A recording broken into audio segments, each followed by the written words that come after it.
Hey guys, Jack here today bringing you my impressions of Watch Dogs single player and multiplayer.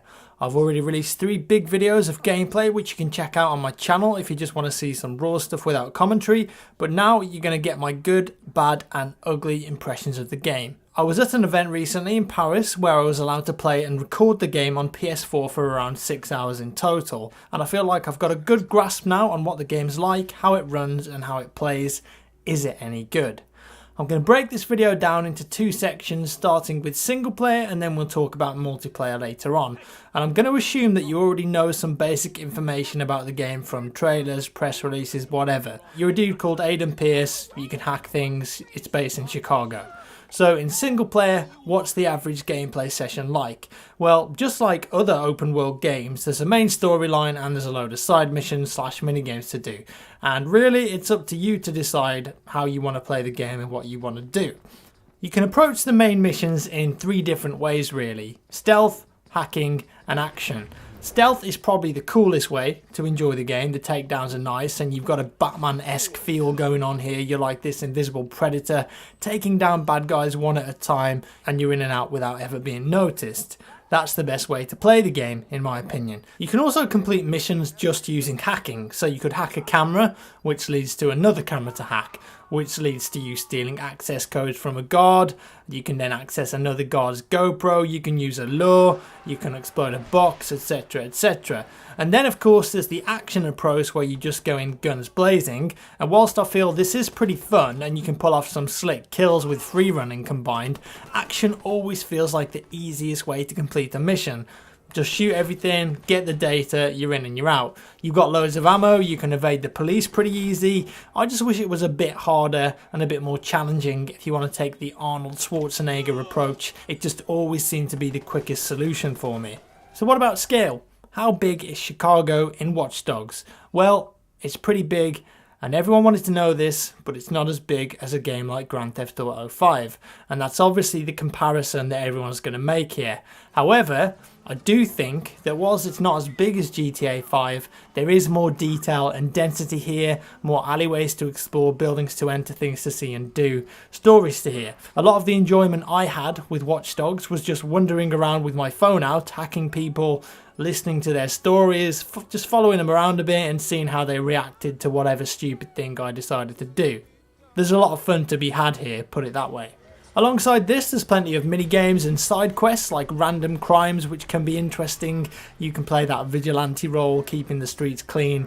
Mini-games are called digital trips in Watch Dogs. You've got Spider Tank, Invasion, Coin Run. There's a couple more in there as well that I'm not allowed to talk about yet, but you've also got stuff like chess, gambling, drinking games. So there's plenty of distractions here to keep you busy when you're doing like a free roam or something. There's plenty of Easter eggs in there as well. The skill tree system in the game is pretty big too, so you can build your Aiden Pierce however you like. And interestingly enough, the mini games have skill trees in them too, so there's going to be a ton of replayability there. In terms of enterable buildings, because again this is something that you guys really wanted to know about, the buildings you can go in are stuff like pharmacies, bars, coffee shops, gambling houses. You have these things called Ctos Stations, which are kind of like the Eagles in the Assassin's Creed game. You know, once you've unlocked a Ctos station, it like highlights areas of interest on your map and opens up new missions and secrets and stuff like that.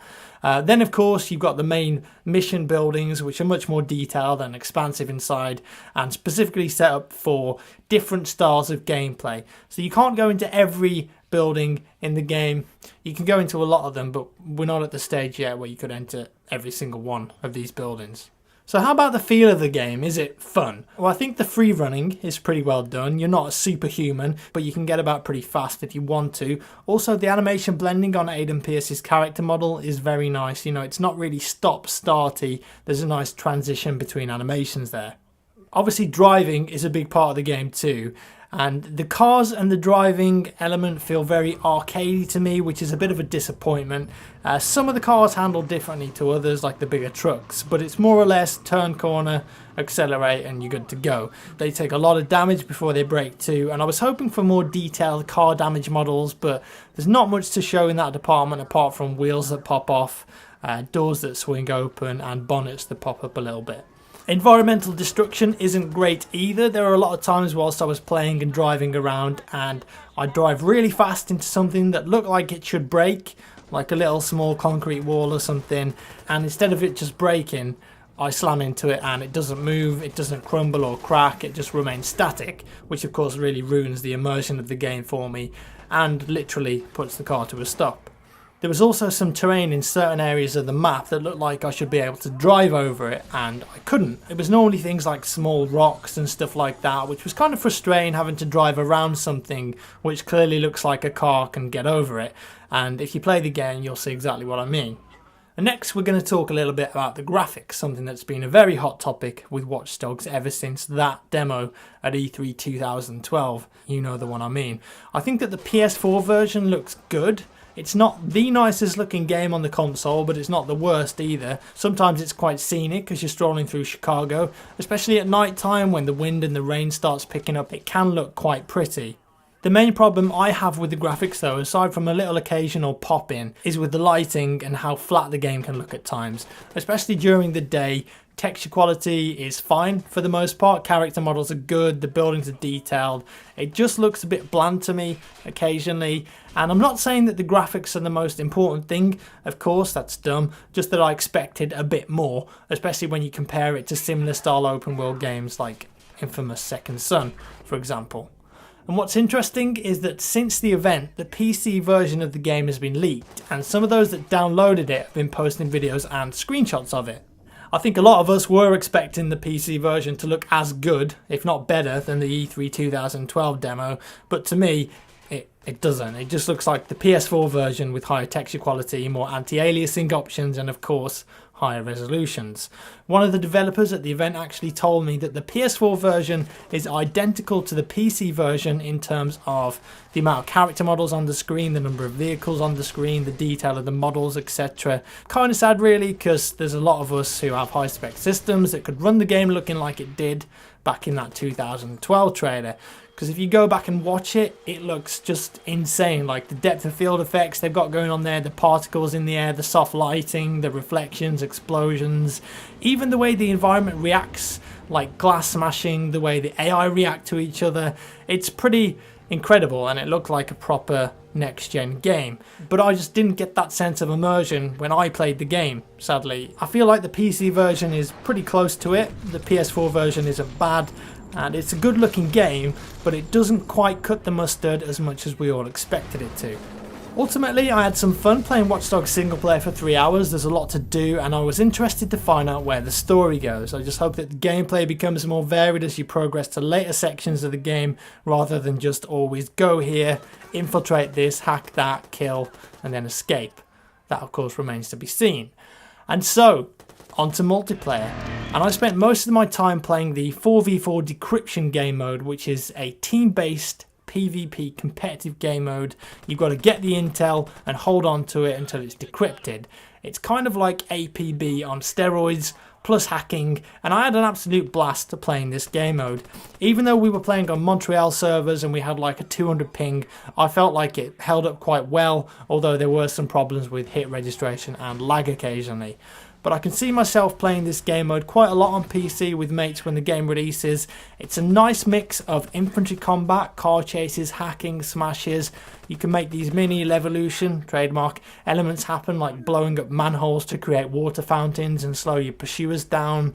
There's proximity mines, there's Tommy guns, there's grenade launchers, there's bombs that you can throw down an arm. There's all sorts of stuff you can do.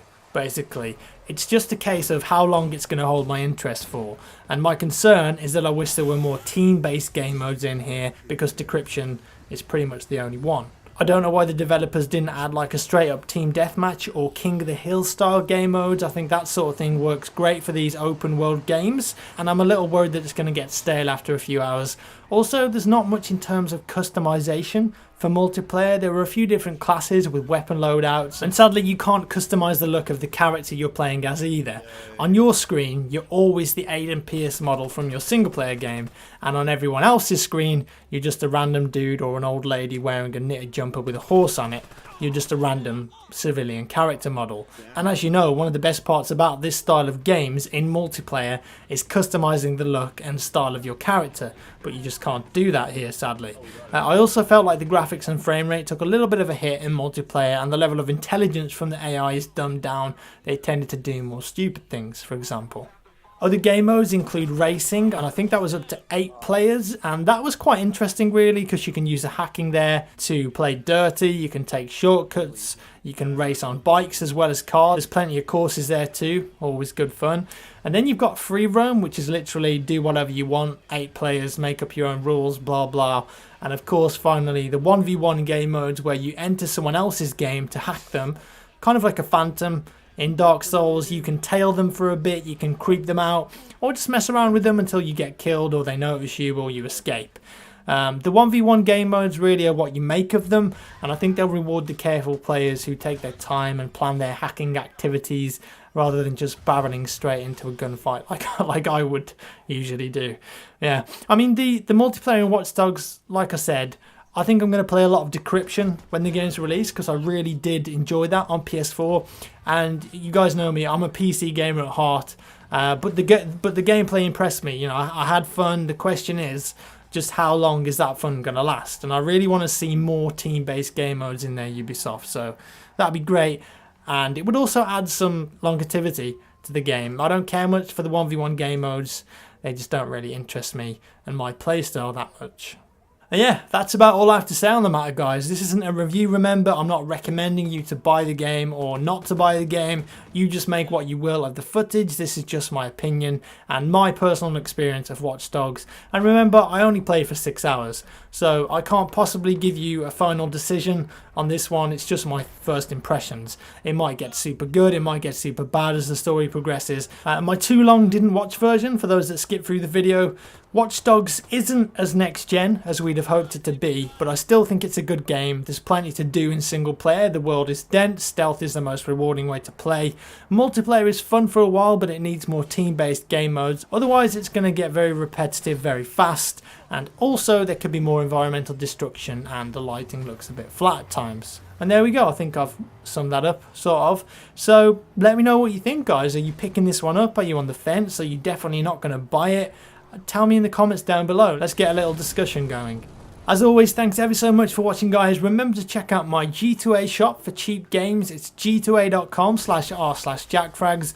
Link is in the description if you'd like to click on it. You can also use my code FRAGS for an additional discount up to 5 times, and you can get brand new games on there for much cheaper than on Steam and Origin. Give me a thumbs up if you enjoyed the video. Tell me what you think about Watch Dogs, and I'll see you in the next one.